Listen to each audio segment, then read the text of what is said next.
অন্তত 300 ইনজোর্ড আছে। কলকাতায় বসে বুঝতে পারবেন না কি করেছে, কন্টিনিউয়াস কি করছে।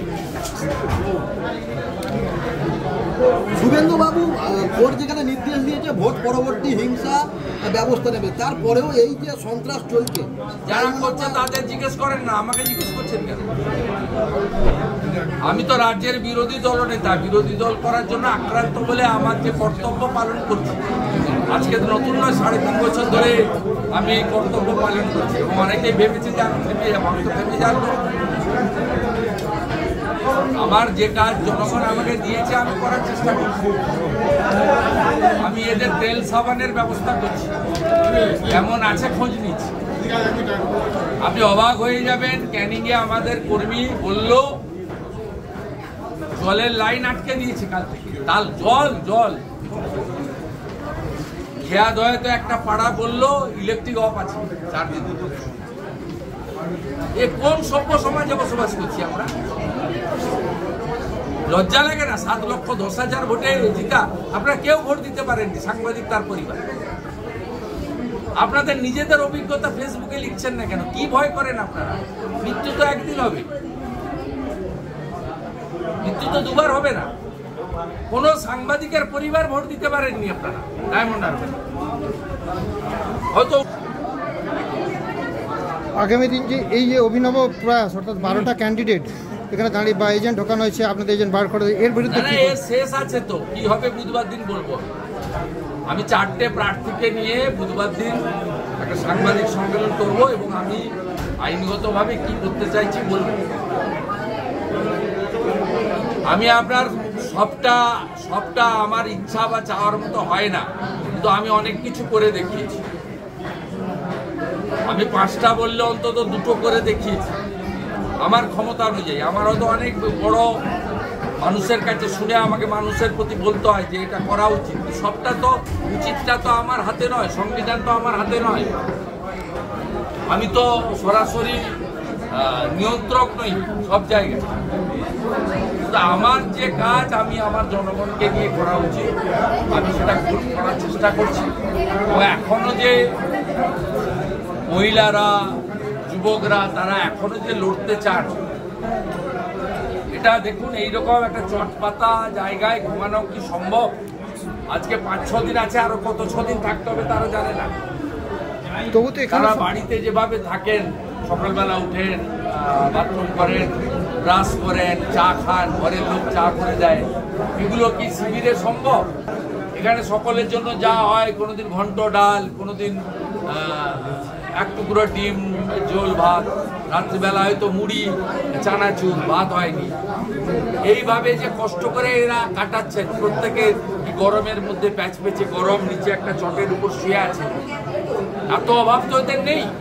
প্রত্যেকের বাড়িতে তো একটা মোটামুটি একটা, এরা উচ্চবিত্ত না হলেও তো একটা মোটামুটি লাইভলিহুড জীবনযাপন করেন। কি কষ্ট এরা পালন করছেন।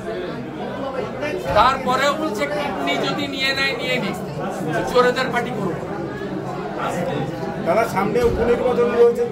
আমি এগুলো নিয়ে কিছু বলবো, আমি এগুলো নিয়ে কিছু বলবো না। আমি বিরোধী দলনেতা, এগুলোর কাজ সংগঠনের কাজ। তার জন্য সংগঠন আছে, তাদের জন্য কমিটি আছে, তারা বলবে। আমি এখনো পর্যন্ত দক্ষিণ 24 কত পরিবার ভোট ছাড়া বা ডায়মন্ড হারবার কেন্দ্রে এখন পর্যন্ত কত পরিবার? আমি তো ওখানে 254 মিট করলাম, এখানে প্রায় 100-র উপরে মিট করলাম। আমি নিজেই তো 350-র উপরে মিট করলাম। আমার ধারণা 3 থেকে 4,000 পরিবার ভোট ছাড়া। শুভেন্দুবাবু, কোন বিধানসভা সব থেকে বেশি এখানে, ফলতা না বিষ্ণুপুর? কোন বিধানসভা বেশি আক্রান্ত হয় মানুষ এখানে? কি জানলেন রায়গঞ্জ লোকসভার মধ্যে? বিষ্ণুপুরে কিছুটা প্রতিরোধ হয়েছে বলে এখানে আক্রমণটা বেশি করছে। যেহেতু বিষ্ণুপুরে একটু প্রতিরোধ হয়েছে এবং অন্য জায়গায় 1 লাখ, 1.5 লাখ, 2 লাখ লোক লিড হয়েছে, এখানে মনে হয় 40,000 না 41,000। এবং এখানে কিছু বুথে মানে আলালের দুলাল, মাননীয় মুখ্যমন্ত্রী আলালের দুলাল কিছু বুথে হেরে গেছে। সেই রাগ থেকে এখানে একটু বেশি করছে, কিন্তু ফলতাতে তো বিগত 18 সাল থেকেই শুয়ে দিয়েছে। তারপরেও যে 260টা বুথের মধ্যে 30টা বুথে একটু চেষ্টা করেছিল ছেলেরা, 30টা বুথকে ধরে টার্গেট করে মারছে, একদম অপোজিশনের যাতে কোনো অস্তিত্ব না থাকে আগামী দিনের কোনো নির্বাচনে, তার জন্য বেছে বেছে টার্গেট করে করা হচ্ছে। এবং দুটো শর্ত, আমাদের দলে চলে আয় আর জরিমানা, টাকা তো ওদের দিতেই হবে, যারা পায়খানা খায় তাদের টাকা তো দিতেই হবে। যেখানে বলেছিল যে সংসদ 4 লক্ষ ভোটের ব্যবধানে জিতবে, সেখানে প্রায় 7 লক্ষ ভোটের ব্যবধানে। আপনি নিজে ভোট দিতে পেরেছেন, আপনার পরিবার ভোট দিতে পেরেছে, আপনি কাকে প্রশ্ন করছেন? আপনি কাকে প্রশ্ন করছেন? এখানে কি প্রথম লোকসভার ভোট হচ্ছে নাকি? ওই চ্যাংড়ার থেকে কি কম দরের নেতা ছিল নাকি সোমেন মিত্র? ওই চ্যাংড়াটার থেকে কি কম দরের নেতা ছিলেন নাকি শ্রমিক লাইড়ি?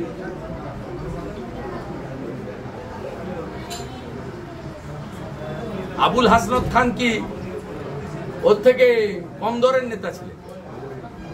অমল দত্ত কি ওর থেকে কম দর?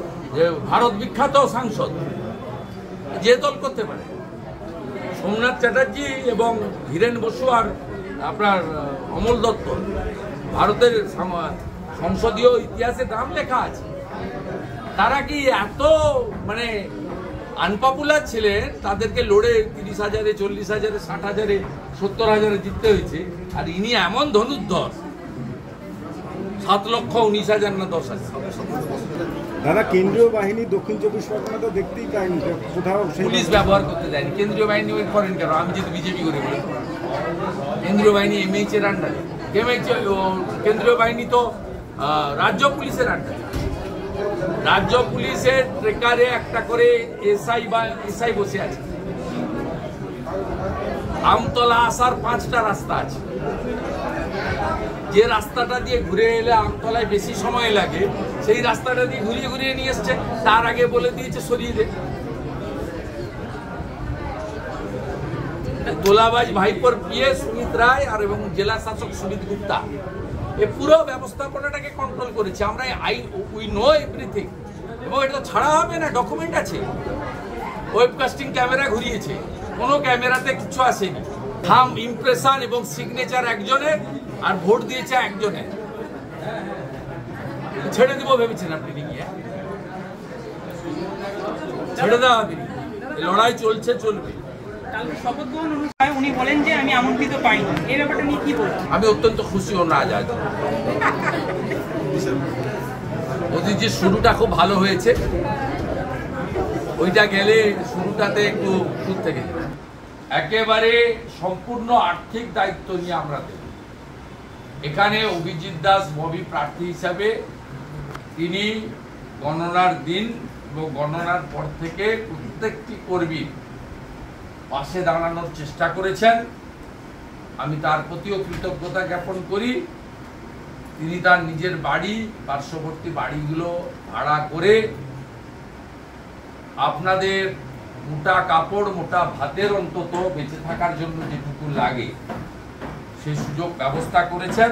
আমিও প্রতিদিন প্রচারের আড়ালে থেকে, সবটা প্রচার আমি এখনো সাংবাদিক বন্ধুকে ডাকিনি, আমি এখানে আসছি সূচনাও দিই। আমি বারুইপুরে গেছিলাম, কোনো সাংবাদিক ছিল না। অতএব আমি এসব প্রচার করি না, আমার প্রয়োজন হয় না।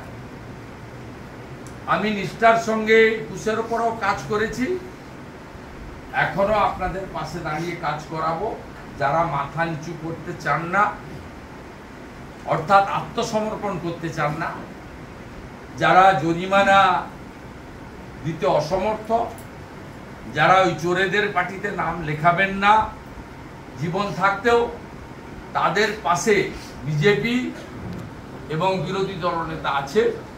আমি আপনাদের পূর্ণ নিরাপত্তা দিয়ে বাড়ি পৌঁছে দেওয়ার এবং স্বাভাবিক জীবনযাপন করার ব্যবস্থা করব। আর রাজনৈতিক লড়াই ভবিষ্যতে কি হবে না হবে সে পরবর্তীকালে আলোচনা হবে। এখন আপনারা যেভাবে আক্রান্ত এই ক্রাইসিসে, আপনাদের জন্য যেটুকু করার হৃদয় দিয়ে, আন্তরিকতার সঙ্গে, মনে প্রাণে সেটা করার অঙ্গীকার রেখে আপনাদের সকলকে এই যে লড়াই, অসম্ভব লড়াই, police observer manage, general observer purchase, presiding officer setting, Sumit Gupta জেলা শাসক নিজে দিকে নেতৃত্ব দিচ্ছে, আর কে পুলিশ, কে তৃণমূল, কে ক্যাডার, কে জাহাঙ্গীর আর কে এসডিপিও সব মিলেমিশে একাকার। আগের দিন প্রিজাইডিং অফিসারদের থ্রেটনিং, সকালবেলা মক পোলে 300-400 করে ভোট দিয়ে সে ভোটকে ডিলিট করতে না দেওয়া, ওই ছিন্নমূলের প্রতীক ঘাসফুল ছাড়া আর সব প্রতীককে ট্যাপ লাগিয়ে দেওয়া,